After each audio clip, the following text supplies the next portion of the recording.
Well, good morning, everyone. Welcome to Connection Community Church this morning. Everybody enjoying the cold weather? Yeah, let's have some more.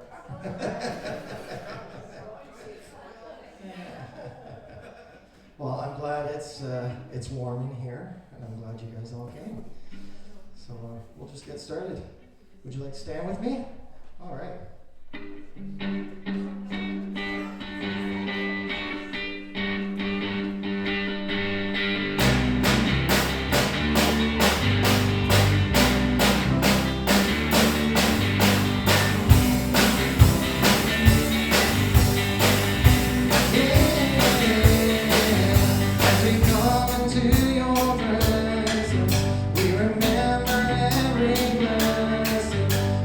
Poured out so freely from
kids in the house?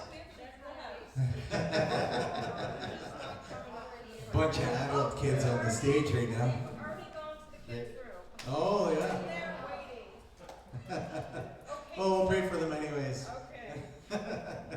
Heavenly Father, I just thank you for this day, Lord, and I thank you for the kiddos that are here with us this morning. And God, I just pray that you be with Bonnie as she teaches the kids this morning. And God, I just pray that you open their hearts this morning to hear from you.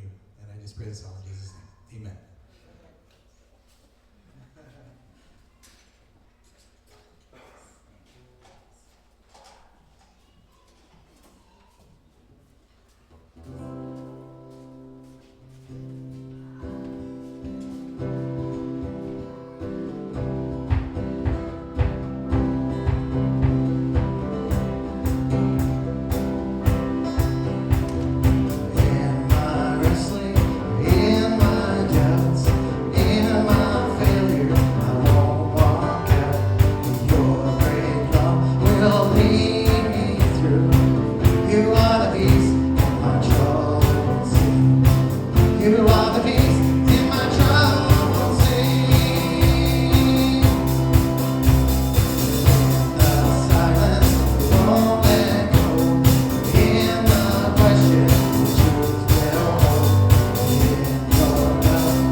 to thee, even though it be a cross that raiseth me. Still all my soul shall be nearer, my God, to thee. Nearer, my God, to thee. Nearer to thee.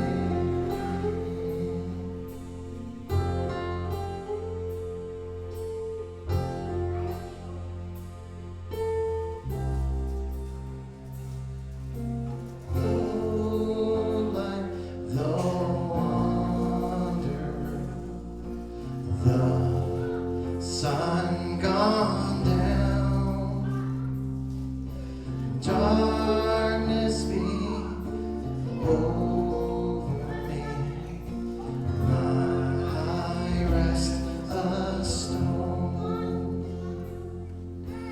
Yet in my dreams I'll be nearer, my God, to thee. Nearer, my God, to thee. Nearer to thee.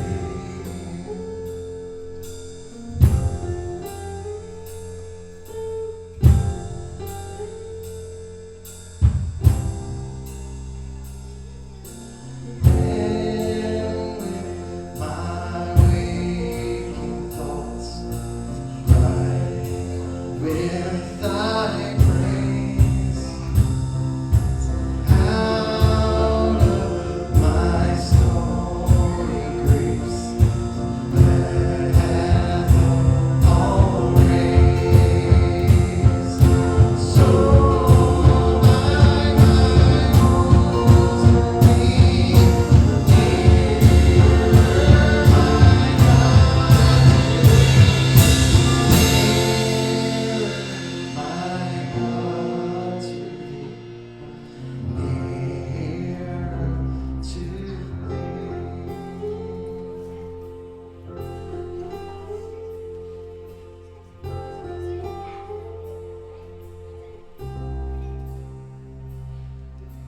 There in my Father's home, safe and at rest. There in my Savior's love, perfectly blessed.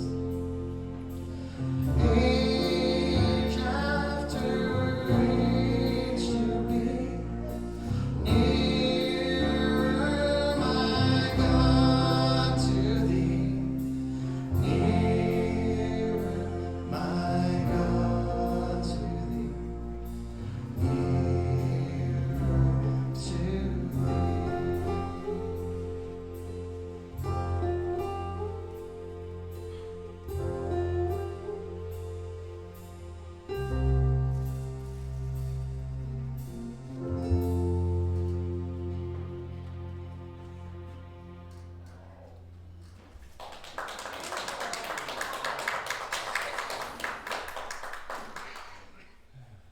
It's good to be in this house this morning.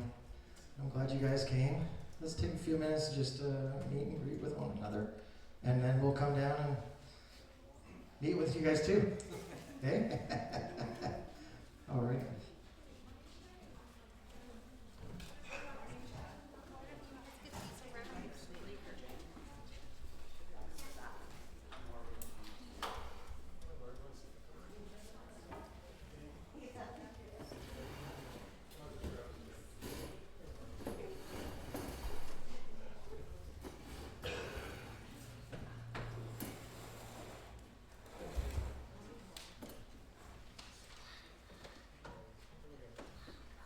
Well, good morning.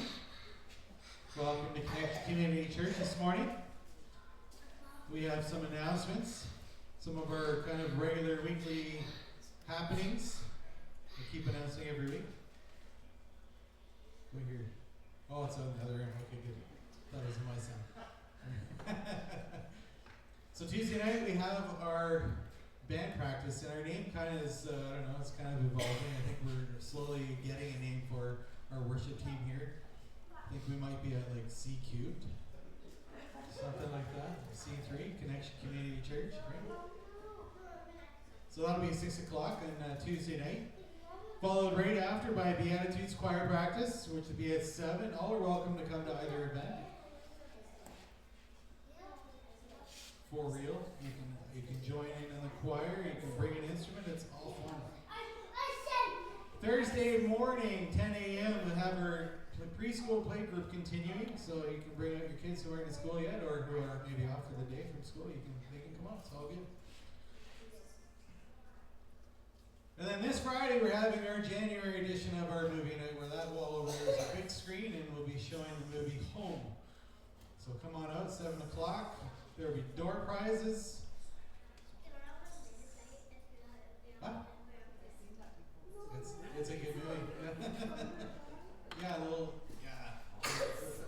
it's a fun movie. All are welcome, not just for kids. Kids have heart too. Even before Steph and I had kids, we were still going to date nights with animated movies. It was fun. Yeah. All right, let's pray. Heavenly Father, Lord, I just thank you so much that we can be in your house this morning. And God, I just thank you for all who made it out here in the cold. And Lord, I just thank you that our heat was able to get fixed pretty early, that we have a nice warm building. So Lord, I just pray for the service. I pray for our hearts to be open to receive your word this morning, Lord, and that the words that flow out of my mouth be from you. And I just pray for all this in Jesus' name. Amen. So we'll get into our topic today, but first, a joke. This one's pretty fun. It's a little long, so just bear with me.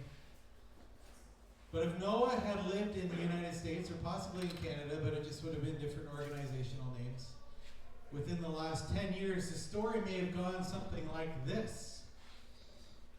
And the Lord spoke to Noah and said, in 1 year, I'm going to make it rain and cover the whole earth with water until all flesh is destroyed. But I want you to save the righteous people and 2 of every kind of living thing on earth. Therefore, I'm commanding you to build an ark.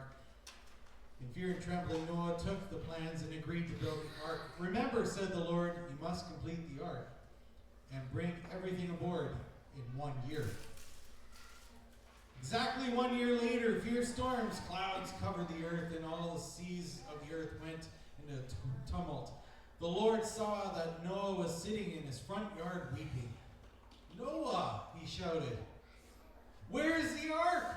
Lord, please forgive me, cried Noah. I did my best, but there were big problems. First, I had to get a permit for construction, and your plans did not meet the building codes. I had to hire an engineering firm and redraw the plans. Then I got into a fight with OSHA over whether or not the ark needed a sprinkler system and approved flotation devices.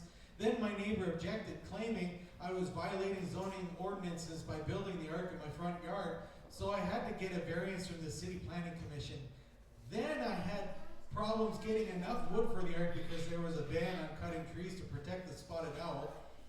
I finally convinced the U.S. Forest Service that I really needed the wood to save the owls. However, the Fish and Wildlife Service won't let me take the 2 owls.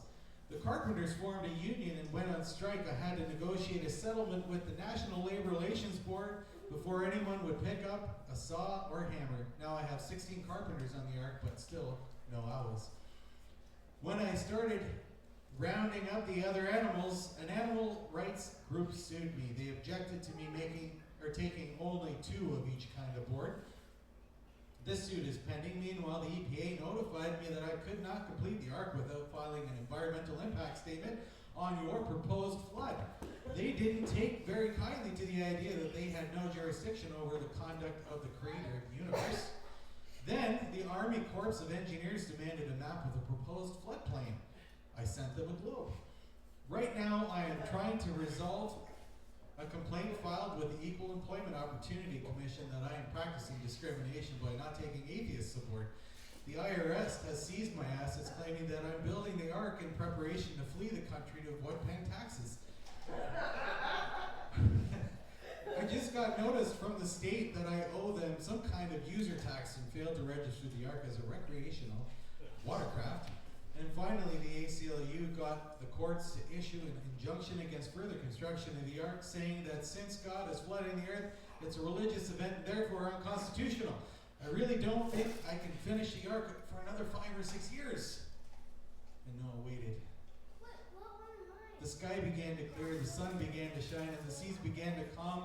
A rainbow arched across the sky, and Noah looked up hopefully. You mean you're not going to destroy the earth, Lord? No, he said, sadly. I don't have to, the government already did. I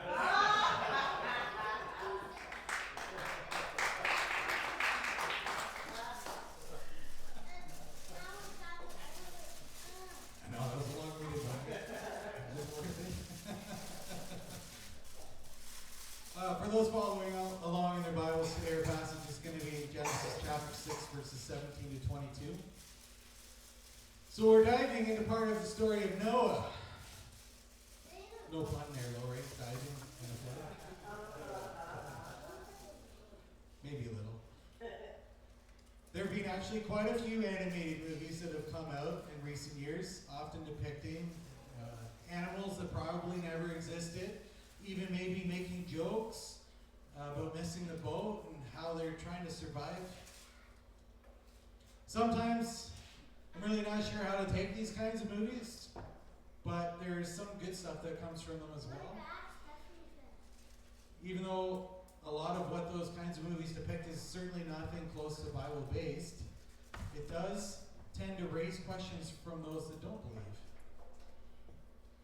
So we have a movie night here once a month, and this has given us opportunities to be able to connect with some of our community that would maybe not otherwise come to a church. And one of the people that has recently come out to a few of the movie nights says she's recommended that we play this one movie that's basically another one of those Noah's Ark kind of movies, because I guess because we're a church we'd be interested in playing said movie. So we know that person who recommended it is not a believer, but I'm confident that they thought because it was loosely based off a Bible story that this just starts to get them to think about the Bible too. I'm not sure if we'll end up playing that movie or not, as I don't want to play a movie that may misrepresent the Bible. We have to pre-screen it first, kind of thing. But time will tell if it's a good choice or not. But anyways, we'll get into our passage for today, Genesis chapter 6, verses 17 to 22. Look, I am about to cover the earth with a flood that will destroy every living thing that breathes. Everything on earth will die, but I will confirm my covenant with you. So enter the boat, you and your wife and your sons and their wives. Bring a pair of every kind of animal, a male and a female, into the boat with you to keep them alive during the flood. Pairs of every kind of bird and every kind of animal and every kind of small animal that scurries along the ground will come to you and to be kept alive.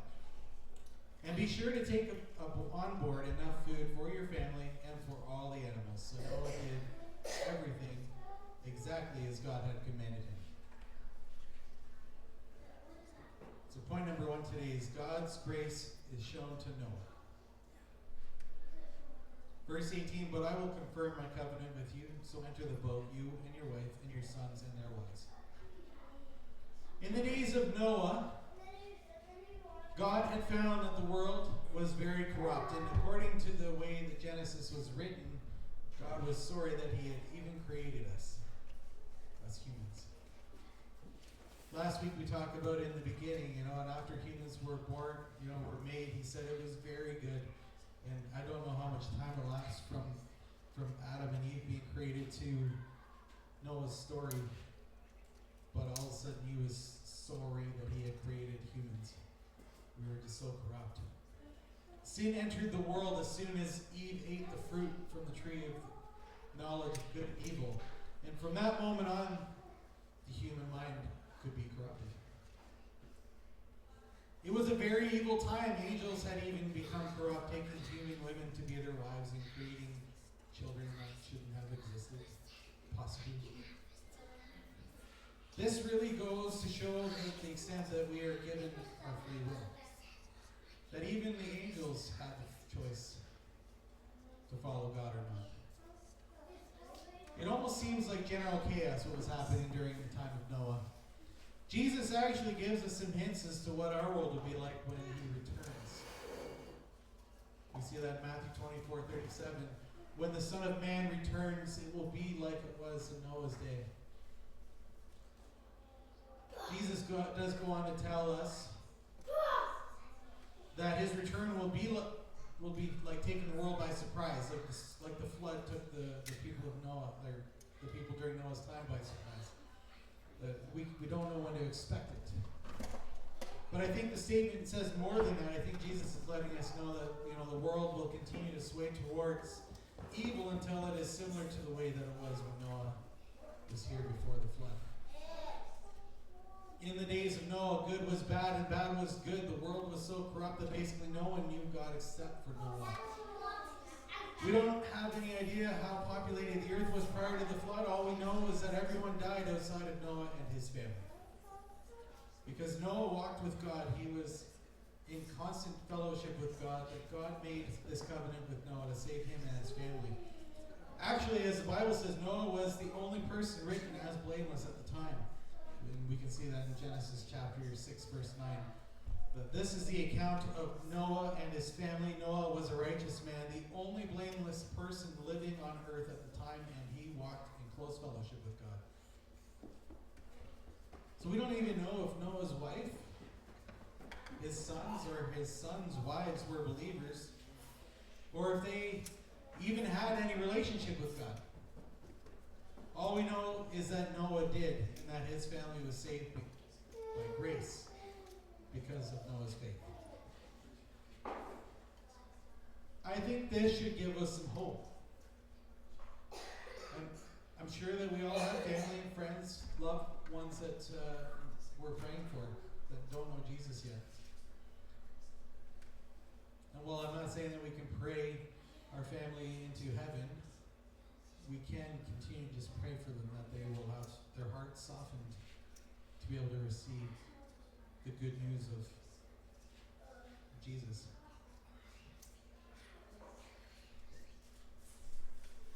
I want to encourage us to keep praying for those ones we love, that they will find Jesus before time runs out. I actually have a friend who is now a believer. He's probably been a believer for the last 10 or so years now. But he was very much not that for much of his life. When he was like early 20s, he had a close relative that passed away, and he kind of cursed at God and said, "No more." Shook his fist at the sky and walked away from God. His wife, who never lost her faith, continued to pray for her husband probably every day for years. She never stopped praying, and one day, for whatever reason, he accepted an invitation to go to a church that wasn't even one that his wife was going to. It was just a different church. I guess a friend invited him. But right there in that service, God met him. And prayers were finally answered.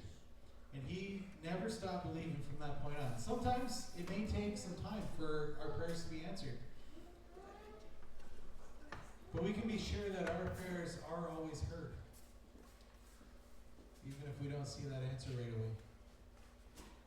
God made a covenant with each and every one of us as well. That is the grace that we now have because of what Jesus accomplished on the cross. This covenant that we have, and so easy to gain access to, is that if we accept Jesus as our Lord and Savior, we are born again believers and we're going to heaven. It's very simple. Life wasn't as easy as that in Noah's day. The law of Moses wasn't even a thing yet.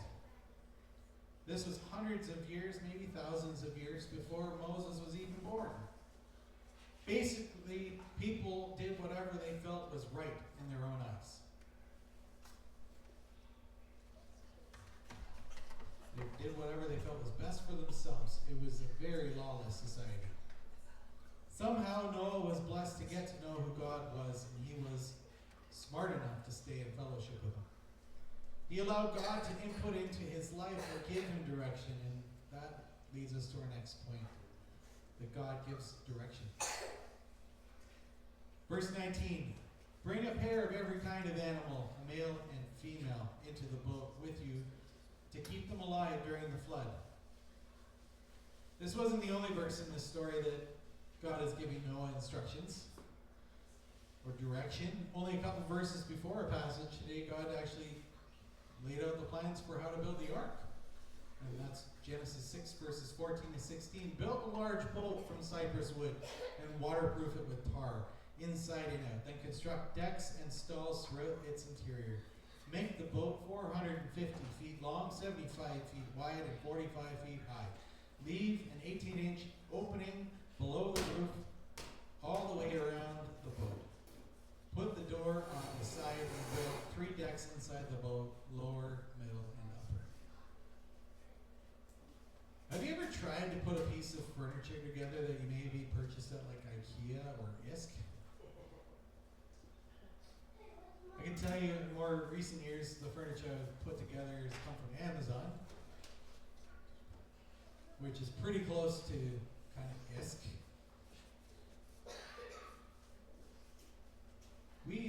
Steph and I ended up buying this wardrobe cabinet one time. We did some price shopping, and we ended up buying it from ISK. Like, Sierra didn't have a closet in her room, so we needed something for her clothing, and so that's where we went. And I don't want to toot my own horn, but I'm actually pretty good at putting this kind of furniture together. But I was like 5 minutes into building that cabinet, and I realized why the price point was maybe a little bit lower. Because those instructions were the worst things I'd ever seen.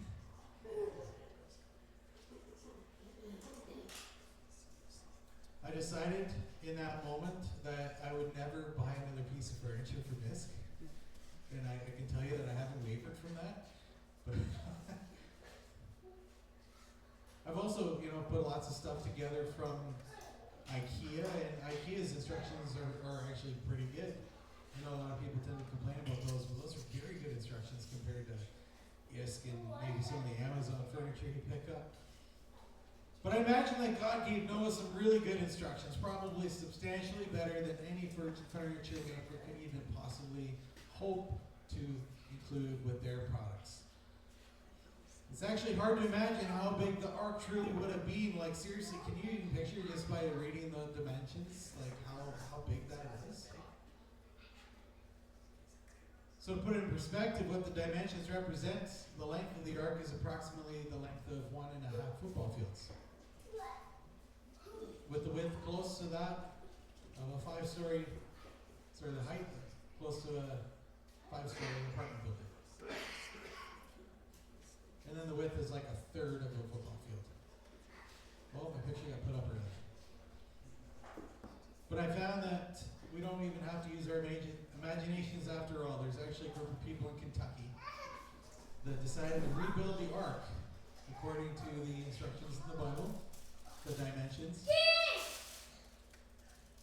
And that's what it looks like. And that's being made with modern equipment.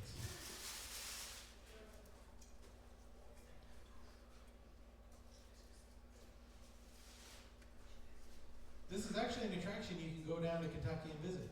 You can walk through, you can kind of see what the ark may have looked like. In this picture here, you see modern technology, and they needed quite a bit of equipment. The project took a lot of wood, like seriously, a large amount of wood. And when it was all said and done, they did a fantastic job. I can't even imagine what it took to get the real ark to get put together. How did Noah build it without all of what we have as modern technology now? Well, it definitely took a lot longer. We can tell you, according to smarter people than me that did the math in the Bible, based on his age at the time when he started and when he was spoken to and when it was completed, it would have taken approximately 55 to 75 years. So there's like a bit of a 20-year variance based on estimations. The good people in Kentucky only needed a year and a half to build it. So even my joke was, God said to do it in a year. This is a whole team of people and a lot of equipment and like the greatest technology that was available to them at the time. And it took them a year and a half. So you can show the next picture. It's completed. I certainly wouldn't mind going to see that one day. Better get my passport in order. God was very specific in his instructions to Noah to build the ark because no one has probably ever seen or built a boat by this point, to my knowledge, or at least one that could carry as much cargo as the ark was about to handle. Not only that, but Noah was going to be building the ark on dry land, probably not even close to the ocean. All his neighbors probably mocking him for it. And as far as we know, it didn't even faze Noah. He didn't care about what the people were saying about him. All he cared about was that he was doing what God was telling him to do. And that leads us to our last point, that Noah listened to God. So, verse 22, so Noah did everything exactly as God had commanded him. And we should too.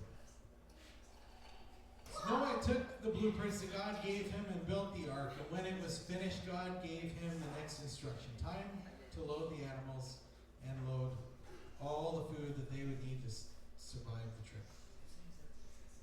Those of you who enjoy meat, you will enjoy it that God provided extra animals just for that purpose, also to go towards sacrifice. I mean, I definitely enjoyed that fact. Throughout the Bible, you can read about the many people who didn't necessarily do as God had commanded them, and you can see some of the devastating consequences to that. The story of Noah is literally probably the most devastating consequence that was ever dished out in the Bible. God killed everyone and everything that breathed, except for Noah and his family and the animals that were on board. We'll certainly get into other stories in the future to highlight some of the stuff as well, but now I know that God has commanded us some things that are really beneficial to us. Actually, everything that God commands us is beneficial to us. It's all for our benefit. It's all for our good. We should love the Lord our God with all our heart, strength, and mind, and we should always love our neighbor the same way. Those are the most important commandments. If we do follow them exclusively, then all the other commandments kind of fall into place.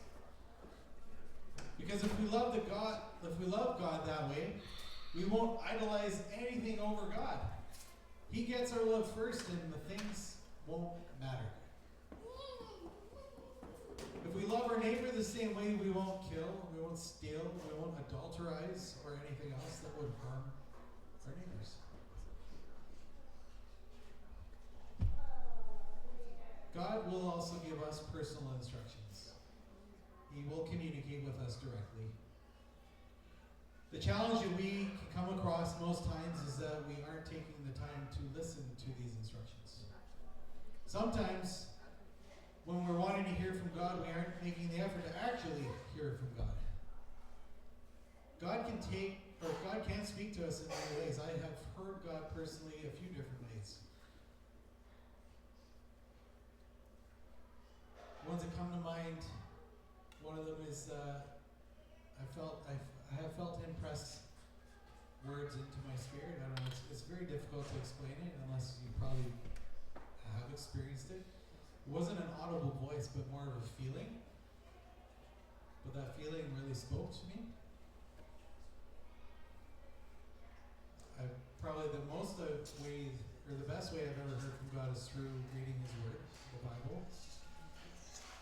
Because you can read through the same passage over and over again, and God can kind of speak to you different ways through each time you read it. Whatever circumstance you're in that season of life, It speaks to you differently. The word it's alive. And the last way that I can remember that I've been spoken to is in nature. When I took it, it was like a task for us to do at a men's retreat, to go and find some quiet space and be alone, and then while I was sitting on the dock by myself and just listening, God spoke to me that moment. So He's spoken to me through nature as well.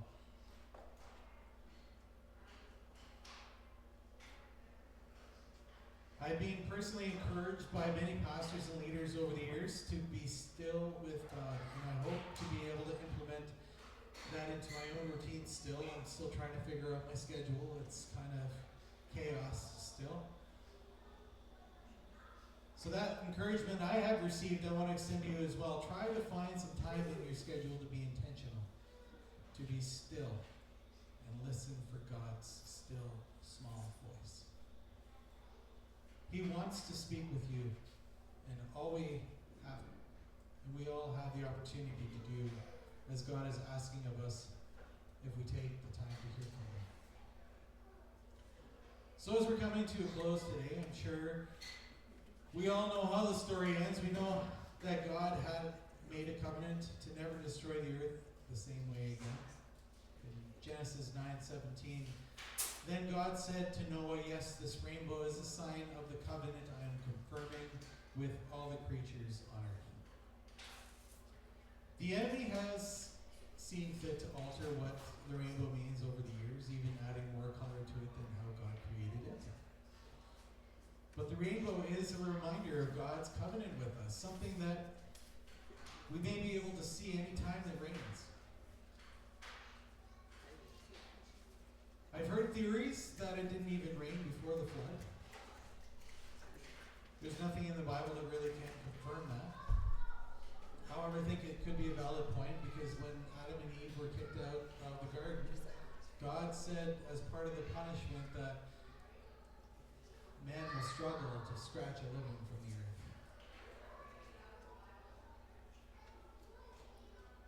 I'm also thinking that God would have given us this reminder of the covenant to assure us that the rain will stop, and it's not forever. Just like at any other season that we may be going through, that eventually it will stop. It won't be forever. It's possible that Noah and his family may have even suffered a little PTSD. That was a pretty traumatic experience after all. Rain came.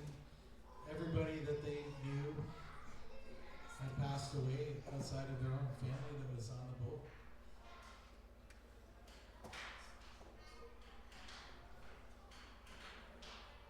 That's just my opinion. It seems that it would have been pretty scary and traumatic for anybody involved in that. But God did look after them throughout the whole ordeal. He was with them throughout the whole time. He made a covenant with Noah, and He is still looking out for us today. We have an updated covenant with Jesus, as I mentioned earlier. And when God makes a covenant with us, we can be sure that He will not change it. Let's pray. God, I'm just so grateful for your word and what we can glean from it. God, I just pray, Lord, you help us and remind us that your word is alive. Lord, help us to hear your voice through these pages as we read through it, Lord. God, I pray that you help us to take the time to fellowship with you, that we take intentional time to spend with you, Lord. God, we have this access to you better than the people of Noah's time had. We have this covenant with Jesus, this new covenant that gives us access to you that nobody had before that. So God, I just pray you help us not to forget that and everything that means, Lord. And God, I just pray you be with us today and this week. Lord, all the stuff we may have planned, all the health challenges we may be facing, Lord, I just pray you be with each and every one of us, Lord. Relational issues too. God, you know all the situations that are present here, Lord. And I just pray, Lord, you can be with us and allow us to feel your presence today. In Jesus' name. Amen.